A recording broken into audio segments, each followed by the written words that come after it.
가운데 거룩한 주의를 뒤로 하고 세상을 향하여 나가기 전에 오늘 이 아침에도 우리의 새벽 단잠을 깨우시사 주와 찬송하며 하루를 시작할 수 있도록 우리에게 건강 주시고 남다른 이별의 열심을 주셔서 때를 따라 돕는 은혜를 덧입을 수 있도록 은혜의 보좌 앞으로 우리를 부르시고 인도하심을 진심으로 감사합니다.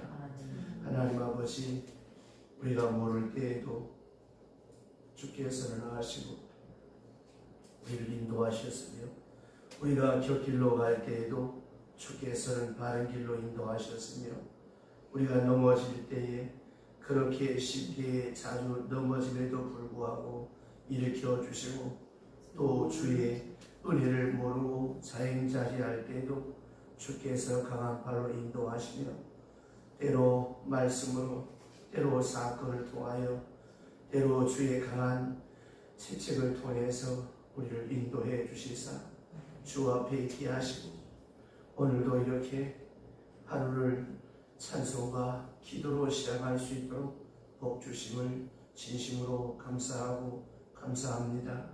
하나님, 세상에 복이 많습니다.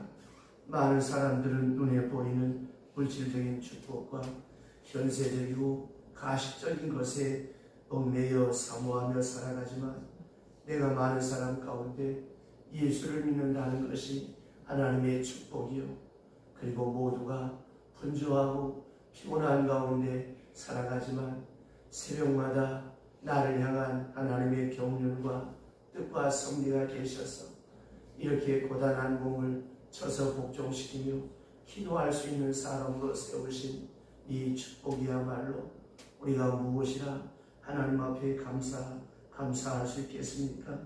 이제 간절히 비옵기는 이 은혜와 이 복이 주께서 나를 부르셔서 요단강을 건너가는 그날 아침까지 늘 지켜질 수 있도록 축복하여 주시옵소서. 오직 남은 생에 주 앞에 직행하며 살게 하시고 세상이야 어떻게 변하든지 우리의 믿음만큼은 항상 줄기차게 주님을 향하여 성장해 갈 수 있도록 도와주시옵소서.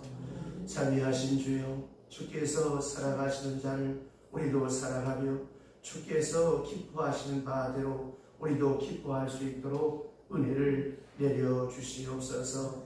이제 내 뜻을 뒤로 물리고 그리고 하나님의 기뻐하시고 온전한 뜻이 무엇인가를 생각하며 주의 뜻을 이루게 하옵시며 나를 기쁘게 하기보다는 다른 사람을 기쁘게 하며 그리고 하나님의 거룩한 뜻을 먼저 앞세우면서 사는 귀하고 아름다운 생이 되게 하여 주시옵소서. 이미 받은 은혜로 만족하게 하옵시고 더 큰 욕망에 시달리지 않게 하시며 또한 이미 주께서 인도하신 길이 확실함에 우리는 다만 묵묵히 또 기쁨으로 순종하며 나아갈 수 있도록 도와주시옵소서. 어차피 주의 뜻이야 확실하게 이루어질 줄로 믿습니다만 그러나 그 뜻을 몰라서 스스로 절망하며 낙심하며 고통을 느끼는 저희를 되지 않게 하시고 신비하신 하나님의 깊고도 오묘한 경륜을 좀 더 깊이 좀 더 바르게 깨달으면서 하나님을 찬송하며 기쁜 마음으로 주를 따를 수 있게 하여 주시옵소서.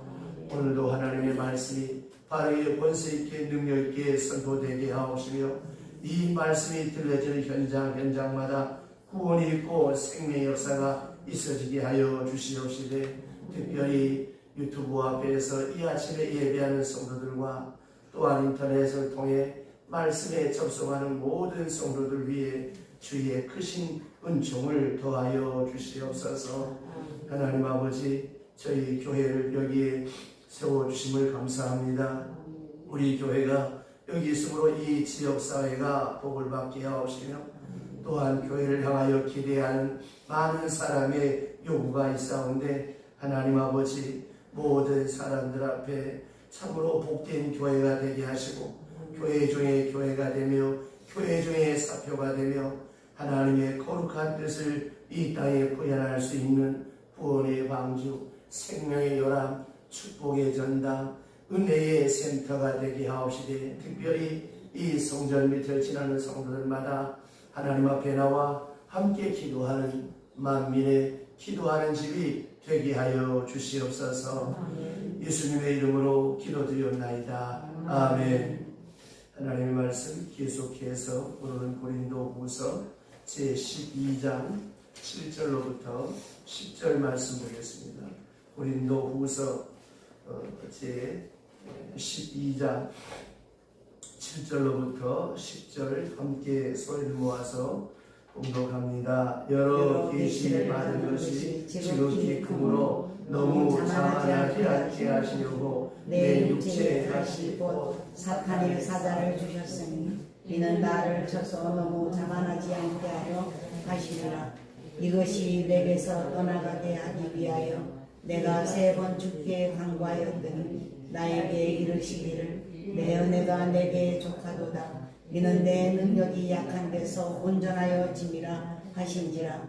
그러므로 도리어 크게 기뻐함으로 나의 여러 가지 약한 것들에 대하여 자랑하니 이는 그리스도의 능력이 내게 머물게 하려 함이라. 그러므로 내가 그리스도를 위하여 약한 것들과 능력과 궁핍과 박해와 곤고를 기뻐하노니 이는 내가 약한 그때에 강함이라.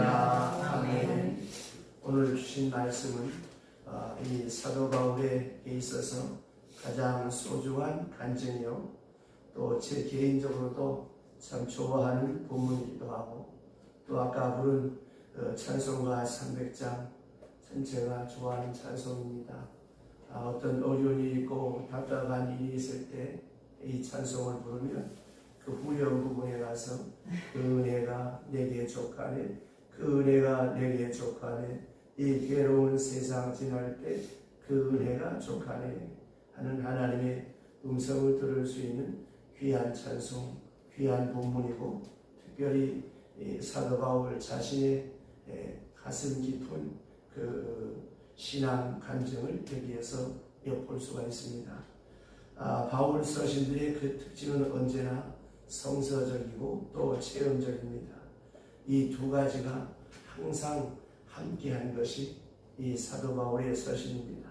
다시 말씀드리면 성경의 진리를 이치에 맞도록, 또 성경 진리의 맥락에서만 성서적인 맥락에서만 설명하고 있는 것이 아니라 언제나 이 성경적 진리를 내가 경험하고 자신이 경험하고 또 전도에서 경험하고 설교 현장에서 그 경험한 그것을 소화하고 거기서 깨달은 바 그것을 전하는 것이 이 사도 바울의 메시지의 특징입니다.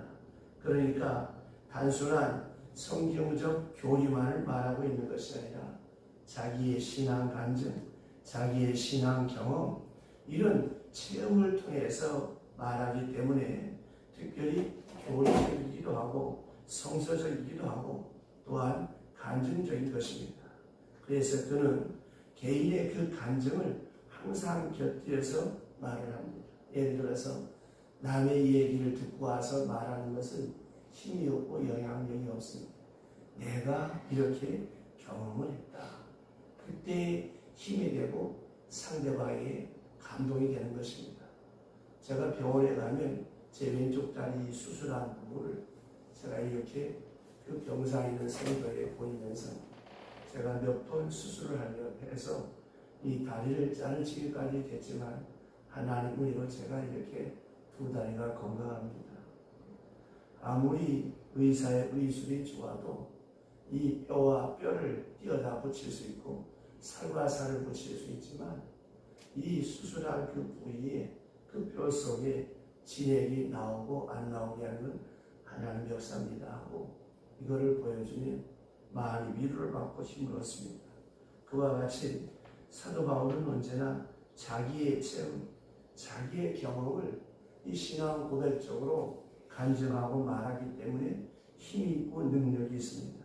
아시는 대로 누구나 이 남의 얘기해가지고는 그 이야기에는 힘이 없습니다. 내가 경험한 사건이라야 힘이 있고 설득력이 있습니다. 사도 바울은 언제나 이 스스로 경험한 예수, 만난 예수 생활 속에서 경험한 그런 그 복음을 전했다고 하는 것입니다. 이것이 사도 바울의 메시지가 지닌 특징입니다. 오늘 본문에서 우리는 그런 신비롭고 어떤 의미에서는 사도 바울의 그런 간증 중에서 아주 극치적인 가장 특징이 있는 이 말씀을 우리가 보고 있습니다. 저는 개인적으로 오늘 본문에 나타난 이 말씀을 아까 서두에 말씀드렸던 것처럼 참 좋아하고 사랑합니다. 여러분 혹 여러분들께서 어떤 어려움을 겪는다든지 혹은 시련을 만난다든지 할 때 이 본문 말씀을 펴놓고 여러분 10번만 읽어보세요. 그리고 찬송가 300장을 몇 번만 불러보세요. 아마 여기에서 내게 주시는 하나님의 음성이 여러분 귀에 들려올 것입니다. 여기 오늘 말씀에 보면 그는 먼저 나는 깨달았다고 말합니다. 이 깨달았다고 하는 것, 깨달음이 있다고 하는 것, 이것이 지혜요 은혜입니다. 우리 옛날에 철들자 막물 뜬다는 말이 있습니다. 못 깨달으면 한평생 한 세월 다 하고 뒤늦게 깨닫고 보니까 자 건강 떠나요, 물질이 떠나요, 아무것도 없습니다. 깨달으면 뭐 하겠습니까? 진작 깨달아야죠. 어떻게 깨달아야 되겠습니까? 성경적으로 깨닫고 교리적으로 깨닫고 성령 안에서 깨닫고 특별히 경험 속에서 깨달았다라고 하는 것입니다. 자기의 개인적 경험 속에서 깊은 깨달음이 있었다고 바울은 말하고 있습니다. 그러면 그가 깨달은 것이 무엇이겠습니까? 그가 깨달은 것은 대단히 중요한 것들입니다. 많은 고통, 많은 어려움, 많은 시련, 많은 아픔을 다 겪고 나서 깨달았다. 다시 말하면 미천을 많이 드렸다는 것입니다. 등록금 많이 냈다는 것이죠. 그것을 위해서, 그 깨달음을 위해서 많은 것을 지불했다는 것입니다. 엄청난 값을 지불하고 한평생 값을 지불하고 깨달았다고 하는 것입니다. 그러니까 여기에 굉장한 노하우가 있는 것입니다. 그러기에 이것을 소중히 여기는 것입니다. 자, 이렇게 많은 경험 속에서 우리에게 말씀하시는 것이니까 우리가 오늘 이 바울의 신앙 고백을 소중하게 받아들여야 되는 진리라고 하는 것입니다. 그럼 그 진리가 무엇이냐? 그것은 바로 은혜 중에 가장 큰 은혜. 은혜 중에 가장 큰 은혜가 여러분은 무엇이라고 생각하십니까? 병 낫는 겁니까? 돈벼락 맞는 겁니까? 성공 출세하는 겁니까? 아닙니다, 여러분. 은혜 중에 가장 큰 은혜는 저는 겸손이라고 생각합니다. 바울도 역시 그걸 말하는 거예요. 여러분 사업 잘 되는 거, 내 소원 이루는 거, 내 아들 대학 들어가는 거, 뭐 내가 만나는 사람과 결혼하는 거, 내가 돈 많이 버는 거, 오래 사는 거, 물론 그런 것도 좋지요. 은혜가 많을 것입니다. 나름대로. 여러분이 많은 은혜를 스스로 이렇게 저렇게 말할 수 있겠습니다만은 오늘 사도 바울이 이 깨달았다라고 하는 것이 무엇이겠습니까? 은혜 중에 가장 큰 은혜가 겸손이다라고 하는 깨달았다는 거예요. 가장 귀한 은혜, 높은 가치의 은혜는 겸손이라고 하는 것입니다. 이 아침에 여러분 스스로 한번 자문자답을 해보세요. 나는 교만하다고 생각하십니까? 겸손하다고 생각하십니까? 스스로 한번 자문자답 해보세요. 여러분이 생각해서 나는 겸손하다 생각하는 사람은 되게 교만한 사람입니다. 여러분 겸손하기가 얼마나 어려운지 모릅니다. 사실 우리가 일생을 살아가면서 겸손하기만 하면 아무 문제될 것이 없습니다. 불만할 것도 없고 원망할 것도 없고 누가 좀 나를 섭섭하게 해도 누가 좀 나를 비난한다라고 할지라도 그거 아무 문제가 아닙니다. 제가 가끔 말씀드리죠. 누가 여러분 보면 이 무식한 것 사람들면 맞습니다. 당신이 생각하는 것보다 훨씬 더 바보입니다. 이렇게 나를 비하시켜 보세요. 왜 마음에 찬바람이 불겠습니까? 오히려 은혜가 되죠. 이 나쁜 놈아, 누가 그럴 때 맞습니다. 나는 당신이 생각하는 것보다 훨씬 나쁜 사람입니다. 이렇게 막 나를 깎아내려 보세요. 하나님의 위로와 은혜가 함께하는 것이죠. 보세요. 드러난 죄가 많습니까? 드러나지 않은 죄가 많습니다. 드러나지 않은 죄가 많지.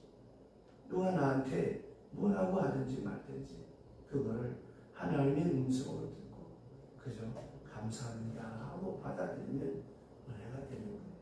저 옛날 다윗이 망명길에 올랐을 때에 시므이가 다윗을 향해 저주하고 욕을 할 때 아비새 장군이 저새끼 목을 치겠습니다. 그때 다윗이 뭐라고 했습니까?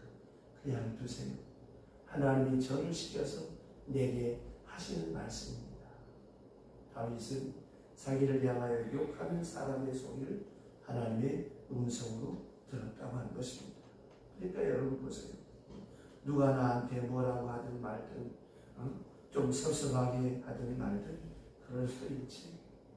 내가 무슨 대단한 사람이라고 내가 좋은 말만 듣나 내가 좋은 소리만 듣고 살 수 있나 아무 문제 없다. 넉넉하게 소화해 버리면 여러분 은혜가 됩니다. 그런데 이 겸손이 없으면 속에서 툴툴거려서 죽을 지경이 되고 겸손하지 못하여 겪는 그 고통이 얼마나 큽니까? 여러분 우리가 인생을 살아가면서 왜 우리의 마음이 이렇게 불화와 갈등과 원망을 만들어내는 것입니까? 간단합니다. 교만해서 그러는 거예요. 근자의 고부간의 갈등, 장모와 사위의 갈등이 많습니다. 그거 왜 그렇습니까? 아니 내 자식도 내 마음에 안 드는데 누가 내 마음에 들겠어요? 만약에 내 딸이라고 생각해 보세요. 내 아들이라고 생각해 보세요. 그랬더니 뭘 해줄 아세요? 목사님 우리 딸은 안 그래요. 우리 아들은 내가 참 말하다가 기가 차서 아이고 이 권사야 내가 속으로 그러고 말았어. 그럼 자기 아들 자기 딸 키울 때 속 안 쓰겠나? 누가 내 마음이 듭니까? 나도 내 자신 내 마음에 안 드는데 누가 내 입에 혈처럼 들어있어요. 그저 좋은 점만 보고 앞을 향해 나가는 그게 바로 여러분 겸손입니다. 그래야 복 있는 사람이 되어지는 거예요. 그래서 겸손이 여러분 얼마나 중요합니까? 모든 인간관계의 지혜의 삶의 열쇠는 겸손입니다. 물론 나를 낮추니까 상대방이 무시하고 더 수여올 수 있지만 하나님이 다 심판하십니다. 걱정하지 마세요. 여러분 세상이 지멋대로 돌아가는 것 같을 때 오늘 집에 돌아가셔서 시편 139편을 10번만 읽어보세요. 하나님은 나의 악고 일어섬을 아시며 내 입의 모든 말을 익히 아신 바 되시고 하나님이 모든 것을 살피시고 선악간에 심판하십니다. 누가 무시하든 말든 나는 나대로의 아름다운 정체성을 만들어가면 되는 거예요. 보세요. 금덩어리를 오물통에 빠뜨린다고 해서 금덩어리가 달라서 이게 가짜지. 누가 나를 무시하고 없이 여기도 나 아무개라고 하는 사람의 그 정체성이 흔들리지 않으면 되는 거예요. 그러면 정금같이 빛나게 되는 것입니다. 그래서 말입니다. 겸손은 첫 번째로 은혜 받는 그릇입니다. 우리가 믿음 생활할 때 보세요. 같은 공간, 같은 장소, 같은 시간에 있지만 어떤 사람은 찬송을 부르는 눈물이 나고 어떤 사람은 말씀을 받으면서 눈물을 닦고 근데 어떤 사람은 밴도 목에 들었다가 바깥에 봤다가 한참장을 봤다가 졸다가 그럼 왜 그럴까요? 그 시간이 어떤 시간인데 영과 진리로 예배하고 우리 가운데 영으로 임재하신 하나님 앞에 서 있는 자인데 어떤 자세로 앉아있기에 그 모양입니까? 내가 대통령 앞에 불려갔다고 생각해보세요. 어떤 자세로 가겠습니까? 그러니까 한마디로 말하면 시간 벙져서 그런 것이죠. 그러니까 겸손하지 않는 사람은 은혜를 받지 못합니다. 이렇게 어느 교회를 가나 설교하러 가서 보면 벌써 표가 나는 거예요. 말씀을 잘 받는 사람은 참 제가 봐도 참 저분은 귀하구나. 또 어떤 사람은 그 말씀을 받으면서 눈시울을 적시는 사람이 있는가. 휴대폰에만 주고 앉아 엉뚱한 신하고 앉아 그런 사람들 보면 참 답답할 때가 많습니다. 무엇 때문에 이 시간 여기와 앉아 있는가. 그렇게 겸손하지 못하니까 은혜 받지 못하고 그러니까 어떻습니까? 말씀이 들려지도 않고 믿어지지도 않는 거예요. 지금 많은 교회에 많은 성도들이 있습니다. 보세요. 왜 코로나 때문에 이렇게 교회와 성도가 그 신앙이 흔들려야 되는 것입니까? 옛날에 우리의 믿음의 선조들은 우리 교단에 전라도 신안에 있는 문유경 전도사님 그 전라도 지역에 고모신이 몇 그리 달전 전도하면서 마지막에 그 공산당들이 이 강단에서 참 요번에 죄송합니다만 전혀는 암탉 같은 년이라고 하면서 모래판에 추차원을 찔러서 그렇게 죽였어요. 그렇게 순교했습니다. 얼마나 많은 사람들이 그 핍박을 감당하며 순교했습니까? 이 조그마한 감염병 하나에 이렇게 교회들이 허약하다는 것은 그만큼 우리의 믿음이 부실하다고 하는 것입니다. 그러니까 보세요. 우리의 믿음의 자세가 바로 되지 아니하면 다시 말씀드려서 온유 겸손하지 아니하면 은혜 받을 수가 없는 것입니다. 여러분 뭐니 해도 이 교만 때문에 은혜가 은혜되지 못합니다. 이 마음을 비운다라고 하는 말이 무엇입니까? 바로 그것은 겸손을 뜻하는 것입니다. 가장 낮은 처지에 들어가는 것이거든요. 그러므로 이 겸손은 은혜를 받는 그릇이라고 하는 것입니다. 둘째는 은혜를 은혜로 깨닫는 것이 무엇입니까? 겸손입니다. 은혜 받았습니다. 그러나 은혜를 은혜로 알지 못하면 그건 헛것이지요. 여러분 사랑을 받지요. 그런데 많은 사랑을 받으면서도 사랑을 사랑으로 깨닫지 못합니다. 왜요? 교만해서.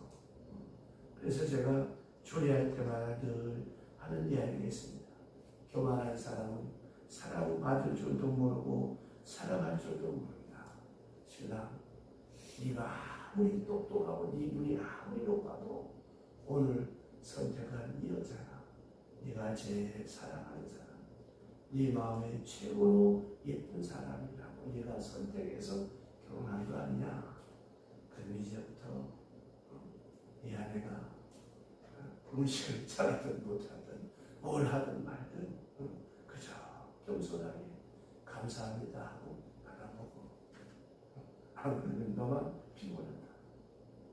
신부한테 신부 네가 이 세상 제일 멋진 백마탄 남자로 생각하고 선택했지 결혼하는데 이제 신랑 돈을 잘 벌고 돈 못 번다고 뭐 이거 분석도 말하지 마. 그럼 너는 한평생 불행한 사람이 될 것이다.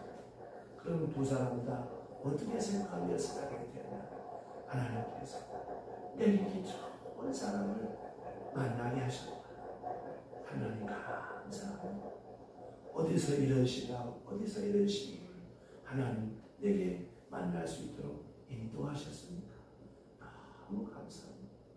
그래서 주일할 때 제일 처음에 하는 말이 너희 둘이 아무리 알러움이 유러움이 해도 하나님께서 만세전에 택해서 두 사람 만나게 하셔서 결혼하게 한 것이지 너희 둘이 이러공처럼 기공해서 된 것이 아니다. 결혼 생활의 첫 번째 시작은 하나님께서 만세전에 우리 두 사람을 싹 지으셨다. 이 믿음 가지고 시작하라고 제가 그렇게 당부합니다. 보세요. 잘난 체 하면 어떻습니까? 저 혼자 고생하는 거예요. 잘난치 하는 것 때문에 한평생 눈물이 끓일 날이 없습니다. 한 단계 더 내려앉으면 되는데 이것이 안 되는 거예요. 이걸 못해서 고생하는 겁니다. 그러므로 은혜를 은혜로 받아들이는 거, 액셉트하는 거, 바로 이것이 겸손입니다. 은혜를 받으면서 은혜된 줄 모르는 거예요. 그러면 누가 은혜된 것을 은혜된 줄로 압니까? 겸손한 사람만이 은혜로 알 수 있습니다. 겸손한 사람만이 내게 이런 귀한 분을 주셨구나. 하나님 감사합니다 할 수 있어요. 교만해 보세요. 미스 코리아와 살아도 여러분 싸움과 분쟁밖에 없습니다. 한 가지만 더 말씀드리고 또 이어서 보겠습니다. 이 겸손하지 못하면 은혜를 보존하지 못합니다. 자, 오늘 내가 은혜 받았습니다. 큰 은혜를 받고 감사하지만 이제 몇 시간 못 갑니다. 보존하지 못합니다. 가령 예를 들어서 여기서 이렇게 은혜 받고 감사한 마음으로 나가다가 누구나 어떤 일이 있어서 그만 부닥쳐서 감정적인 대립이 됐다고 칩시다. 그만 거기서 은혜를 다 쏟아버리고 마는 것입니다. 그러나 겸손한 사람이라면 그까짓 것, 내가 좀 섭섭해도, 내가 좀 기분 나빠도, 좀 내가 애만 소리를 들어도 그런 것 중은 문제가 되지 않는 거예요. 그러므로 은혜를 지속하려면, 은혜 생활을 지속하려면, 그 은혜를 보존하려면 겸손해야 됩니다. 계속적으로 겸손해야 됩니다. 또 은혜로 열매 맺게 하려고 하면 겸손해야 되고, 은혜가 능력으로 나타나기 위해서도 겸손해야 하는 것입니다. 이것을 사도 바울이 깨달았다라고 하는 것입니다. 자, 내일 아침에 또 이어서 보겠습니다. 기도합시다. 하나님 아버지 감사합니다. 사도 바울의 선교 현장에서 자신이 일생을 살면서 경험한 소중한 진리, 은혜 중에 은혜, 복 중에 복이 바로 겸손이요. 그 은혜가 우리 가운데 머물 수 있고 자신에게 머물 수 있는 비결이 겸손이요. 하나님 앞에 복을 받고 은혜 받는 비결이 겸손이요. 또 내게 주신 은혜와 복을 지켜나가는 것이 또한 겸손이요. 또 내 삶의 자리에 능력과 힘이 되는 것이 겸손이라고 하는 서론적인 말씀을 이 새벽에 함께 나누었습니다. 하나님, 우리의 믿음의 연륜이 더해가면 더해갈수록 하늘의 왕의 권세를 버리시고 낮고 낮은 구에 오신 우리 주님의 모습을 우리 마음속에 되새기며 어떤 환경, 어떤 여건 속에서라도 내 신령이 온유 겸손하여서 사람들 앞에 복스러운 존재로 하나님께는 영광을 돌리는 사람으로 오늘을 살고 내일을 살 수 있도록 믿음과 지혜와 계시와 말씀과 성령의 충만함을 더하여 주시옵소서. 이 아침에도 하나님 마음을 담고 정성을 담고 소원을 담아 무명으로 감사함을 봉헌합니다. 귀한 예물에 오른손 얹어 복을 빌어주시고 시간 하나님 앞에 귀한 믿음, 귀한 정성, 귀한 기도의 제목을 담아서 예물 봉헌하는 성도들 한 사람 한 사람 기억하시고 예물에 담겨져 있는 마음의 소원을 아시는 주여, 이 예물 흥양하시고 지각에 넘도록 만족해 하옵시되 바칠 때마다 보이지 않는 손길로 채워주시고 일평생 그 손에 물질이 마르지 않도록 다함이 없는 복을 주시며 특별히 바치는 기쁨을 주셔서 하나님께 감사 찬송 영광 돌리게 하옵소서. 주여 이 아침 기도합니다. 불어오는 태풍의 진로를 바꾸어 주시옵소서.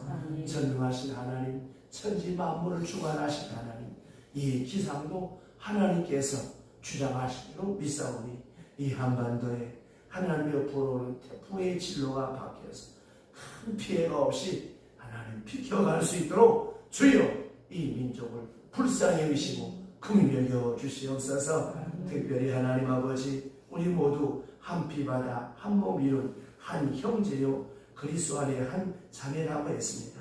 비록 섬기는 교회가 다르지만 이 시간 우리 모두 이연철 성도를 위해서 함께 새벽마다 기도하게 하여 주옵시되 우리가 위하여 기도함으로 말미암아 직장 안의 암세포가 소멸되게 하여 주옵시되 한 사람의 기도보다 두 사람의 기도가 두 사람의 기도보다 세 사람의 기도가 능력이 싸우니 우리 모두 사랑하는 형제를 위해서 함께 기도하는 가운데 기적 같은 역사가 나타나게 하여 주시옵소서. 이 하루의 모든 것을 주께 의탁하옵고 예수님의 이름으로 축복하며 기도드리옵나이다. 아멘.